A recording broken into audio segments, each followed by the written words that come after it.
Have you ever woken up in the middle of the night and found your cat just watching you? Not sleeping, not purring, just sitting there very still with her eyes on your face. Most people brush it off. They say, that's just cats for you, strange creatures with their little ways.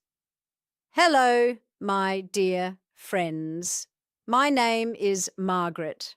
I'm at the kitchen table with my morning tea.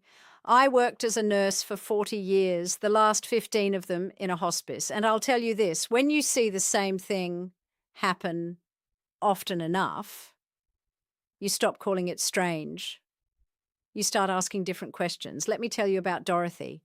This was in the late 80s when I was doing district rounds. I'd visit patients at home, check blood pressure, change dressings, have a chat. Many of them lived alone, and my weekly visit was the main event of their week.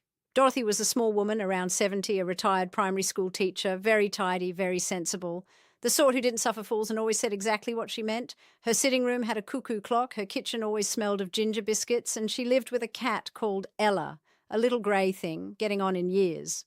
Ella was old by then, a bit hard of hearing, slow on her feet. But at night, Dorothy told me she did the same thing without fail. She'd sit beside the bed, just a foot or so from the pillow, and look at Dorothy, not curled up, not purring, not asking to be fed, just sitting, watching.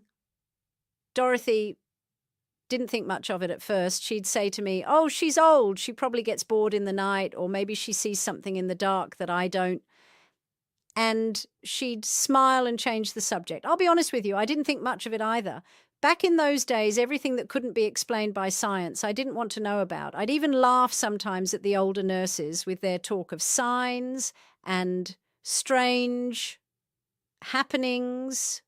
Mind you, that didn't last forever. It was February of that same year. I remember it well because there'd been a proper bout of bad weather the night before. I arrived at Dorothy's chilled to the bone. She took me straight to the kitchen to warm up and put the kettle on, and while it was boiling, she said to me quietly, "Margaret, something happened last night." She told me that at 3 in the morning she'd woken to find Ella gently touching her shoulder with one paw, not scratching, not making a sound, just touching again and again. Dorothy opened her eyes, saw the cat right there above her, and felt something, as she put it, clench inside her. She said it wasn't fear exactly, just a strange feeling like something shifting. She lay there a few minutes, then got up, made herself a cup of tea, and sat until dawn. In the morning, the phone rang. Her sister, who lived in Leeds, had died that night. It had happened around 2:30. Dorothy looked at me across the kitchen table and spoke quite calmly. She didn't cry. She just said, "Ella knew. I'm certain of it. She came to let me know." I didn't know what to say. I sat there thinking, well, it's a coincidence. Cats fuss about in the night for 1,000 reasons. Maybe she heard something outside. Maybe she had a restless spell. That's what I told myself. But the story stayed with me. A few years later, there was Harold. By then, I was working at the hospice. Harold was in his 80s, a former mechanic, a very quiet man. His daughter Helen came every single day without fail. Sometimes she'd bring their ginger cat, Tom. Not all the staff were keen on it, but Helen would say, "Dad comes alive when Tom's here." And that was true. Tom would arrive, Harold would stroke him, and something would change in the room. The tension would leave him. When Harold fell asleep, Tom wouldn't go. He'd settle at the foot of the bed and watch him. A nurse I worked with at the time, June, said to me quietly one afternoon, "Have you noticed how he watches him? Do you think cats sense these things?" I didn't answer. June was the sort who saw meaning in everything, and I was still the one who kept her doubts firmly in place. Then one morning I came on shift and Helen was already in the room with Tom. She was holding him and he wouldn't go to the bed.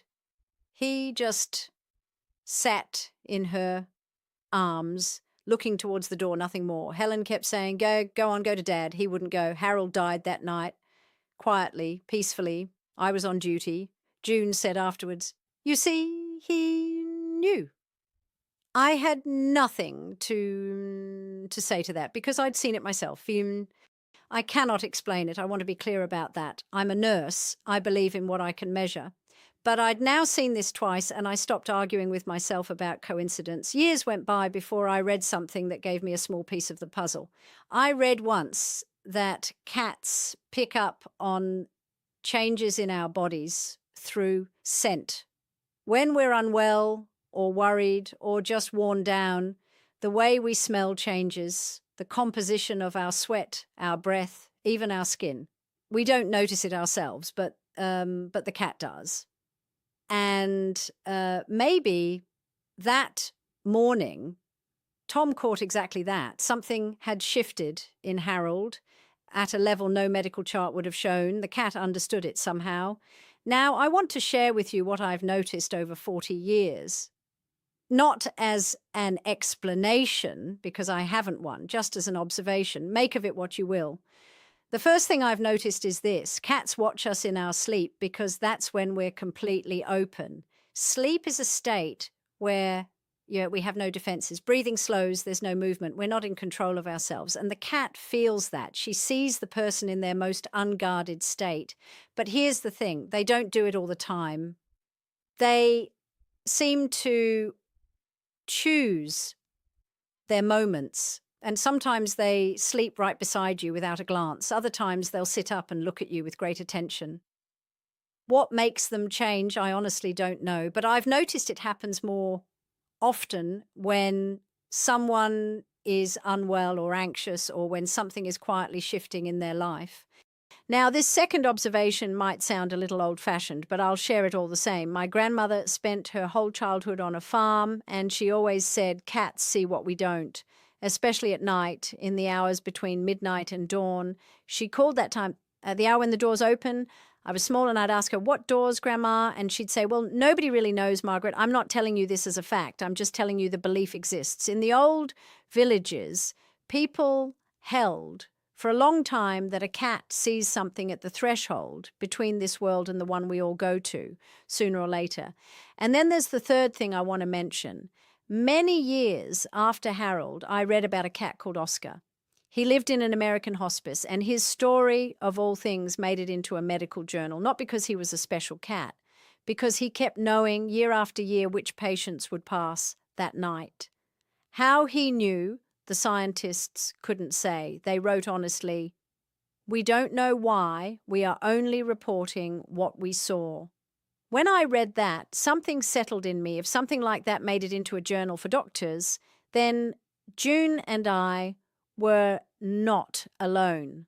And what we'd both quietly noticed wasn't nothing at all.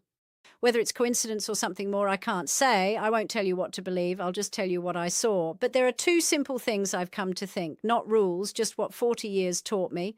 If your cat suddenly starts behaving differently, coming to a place they've never come before, or leaving a spot they've sat in for years, or looking at you in a way that isn't quite usual, pick up the phone. Call someone who matters to you, someone you haven't spoken to in a while.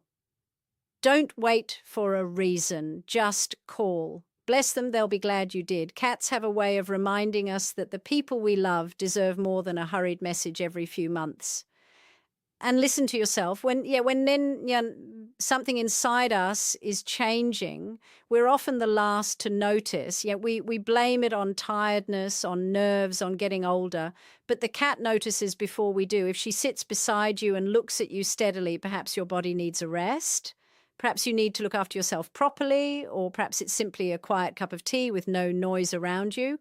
Only you know what you need right now. Your cat is just asking you to pay attention. I'm not a scientist. I never was. I'm a plain nurse who spent her whole working life watching people live and pass on and noticing the quiet, strange things that the animals around them do. I have no tidy answer. But after 40 years, I've stopped needing one. If your cat sits beside you today and looks at you, don't turn away. Look back. She might have something to say. Have you seen something like this with your pet? Tell me in the comments. I read everyone. Take care of each other. God bless. Margaret.